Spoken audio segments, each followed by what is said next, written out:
नीतीश की जेडीयू में समाजवाद गया, मैनेजमेंट आ गया। वैसे मैंने संजय झा या ललन सिंह का नाम नहीं लिया। जेडीयू ने जॉर्ज शरद के बाद केसी त्यागी को भी बेआबरू कर दिया। ये बड़ा सवाल बिहार की सियासत में बना हुआ है। इस वीडियो को अंत तक देखिए क्योंकि पूरा मामला हम आपको बताने जा रहे हैं। केसी त्यागी के साथ साथ जेडीयू की विचारधारा को भी रिटायर करने की कवायद अब शुरू हो गई है, ऐसा लग रहा है। अब जेडीयू क्या पार्टी नहीं, प्रोजेक्ट बनकर रह गई है, जहां नाम तो नीतीश का है लेकिन सिस्टम संजय झा और ललन सिंह का चल रहा है। जब विचारधारा ना हो तो पार्टी सिर्फ बी टीम बनकर रह जाती है। तो अब हम ये समझ लें कि जेडीयू में समाजवाद का आखिरी किला भी केसी त्यागी के रूप में ढह गया है। नमस्ते, आदाब, आप देख रहे हैं न्यूज एक्सप्लेन विद सुकन्या और मैं हूं आपके साथ सुकन्या सिंह। आज हम इस वीडियो में जानेंगे जॉर्ज शरद यादव के बाद क्या केसी त्यागी भी बेआबरू होकर नीतीश की जेडीयू से निकल गए हैं। हम जानेंगे क्या नीतीश कुमार की मर्जी से केसी त्यागी को लेकर इतनी बड़ी बात उनके प्रवक्ता राजीव रंजन और नीरज कुमार बोल रहे हैं, और अंत में आपको बताएंगे पूरे मामले पर केसी त्यागी का क्या कहना है। पूरे वीडियो को अंत तक जरूर देखिए। हम बात कर रहे हैं केसी त्यागी की। समाजवादी आंदोलन से निकला वो नाम जो दशकों तक सत्ता के गलियारों में नीतीश कुमार की आवाज, उनका रणनीतिक चेहरा और कई मौकों पर संकट मोचक बनकर जेडीयू के साथ मजबूती से खड़ा रहा। लेकिन आज हालात ऐसे बन गए हैं कि जेडीयू खुद कह रही है वो पार्टी में है या नहीं, हमें भी स्पष्ट नहीं है। आखिर ऐसा क्या हुआ, ये जानने के लिए हमें केसी त्यागी की राजनीति को नजदीक से समझना होगा।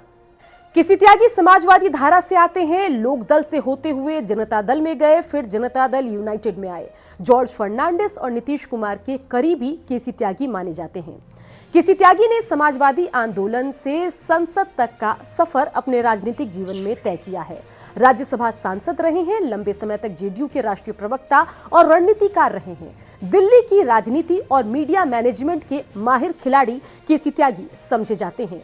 जब जेडीयू को दिल्ली में अपनी बात रखनी होती थी तो चेहरा अक्सर केसी त्यागी ही होते थे। बार बार पाला बदलने पर जब नीतीश कुमार को अवसरवादी कहा गया, पलटूराम कहा गया, तब उस दौर में केसी त्यागी ही थे जिसने इसे बिहार के हित में लिया गया फैसले के रूप में पेश किया। विपक्ष के हमलों से नीतीश का बचाव भी केसी त्यागी बखूबी करते रहे हैं। बीजेपी, आरजेडी, कांग्रेस के सभी सवालों का तथ्यात्मक, आक्रामक और वैचारिक जवाब केसी त्यागी देते रहे हैं। इसी कारण उन्हें नीतीश का बौद्धिक कवच कहा जाता रहा है। अब समझते हैं विवाद कहां से शुरू हुआ। केसी त्यागी ने सार्वजनिक रूप से कहा नीतीश कुमार को भारत रत्न मिलना चाहिए। उन्होंने इसे समाजवादी आंदोलन का सर्वोच्च सम्मान भी करार दे दिया। यहां से मामला पलट गया और जेडीयू ने बयान से सबसे पहले पल्ला झाड़ लिया। उसके बाद सवाल ये उठने लगा कि अगर केसी त्यागी ने नीतीश के लिए भारत रत्न की मांग कर भी ली तो इसमें जेडीयू असहज क्यों हो गई। चलिए ये भी हम आपको समझा देते हैं। दरअसल अगर हम नीतीश कुमार की बात करें तो नीतीश कुमार की छवि को लेकर जेडीयू बेहद सेंसिटिव है। भारत रत्न जैसी मांग व्यक्तिगत नहीं, संस्थागत होनी चाहिए। जेडीयू नहीं चाहती थी कि नीतीश की छवि खुद के लिए सम्मान मांगने वाले नेता की बने। साथ ही जेडीयू अभी एनडीए में है और राजनीति की अपनी मजबूरी होती है। केंद्र में बीजेपी की सरकार है और नीतीश की पार्टी जेडीयू इसमें सहयोगी दल है। अगर वो खुद अपने लिए भारत रत्न की मांग करते दिखेंगे तो उसके बाद नीतीश की छवि को डेंट लगना लाजमी है। जेडीयू नीतीश की छवि को लेकर हमेशा गंभीर रहता है और ये बयान ब्रांड नीतीश के खिलाफ जाता हुआ साफ जेडीयू को दिखाई दिया।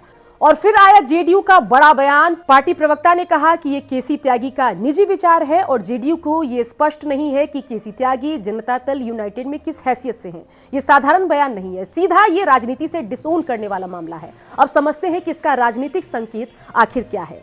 केसी त्यागी अब निर्णय प्रक्रिया का जनता दल यूनाइटेड में हिस्सा नहीं है। पार्टी नई पीढ़ी और नई रणनीति पर चल रही है।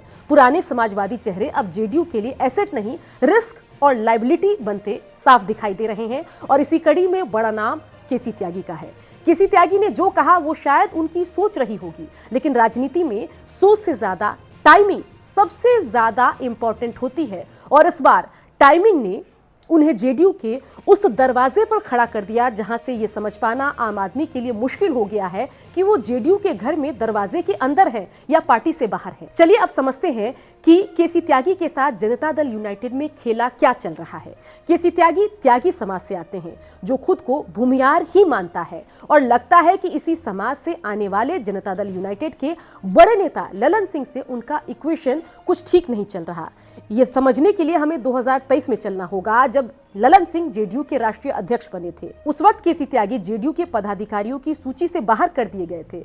22 महासचिव की सूची सामने आई थी और उसमें केसी त्यागी का नाम नहीं था। उससे पहले केसी त्यागी जनरल सेक्रेटरी के पद पर थे। उसके बाद राष्ट्रीय प्रवक्ता पद से भी केसी त्यागी ने 2024 में उम्र का हवाला देकर इस्तीफा दे दिया। लेकिन माना जा रहा है कि तब भी सरकारी नौकरी में लैटरल एंट्री, समान नागरिक संहिता और इजराइल फिलिस्तीन संघर्ष पर एनडीए की नीतियों से अलग हटकर बयान देने की वजह से पार्टी में वो फिट नहीं बैठ पा रहे थे, जेडीयू को असहज कर रहे थे, जिसके बाद उनकी जगह राजीव रंजन प्रसाद को पार्टी का प्रवक्ता बनाया गया था। और अब राजीव रंजन ने ही कहा है कि केसी त्यागी जेडीयू में है या नहीं, इसकी उन्हें स्पष्ट जानकारी नहीं है। खैर, ललन सिंह और केसी त्यागी की खींचतान पर आते हैं। जेडीयू से जुड़े मेरे सूत्र बता रहे हैं कि केसी त्यागी को लेकर जो बयान आ रहा है उस फैसले में ललन सिंह और संजय झा की भूमिका हो सकती है। बड़ा सवाल, क्या केसी त्यागी जेडीयू में है? इस पूरे मामले पर मैंने केसी त्यागी के करीबियों से बात की। उन्होंने साफ कहा केसी त्यागी अभी भी जेडीयू में बने हुए हैं, नीतीश के राजनीतिक सलाहकार भी हैं। तो ये है पूरी कहानी, जहां पर केसी त्यागी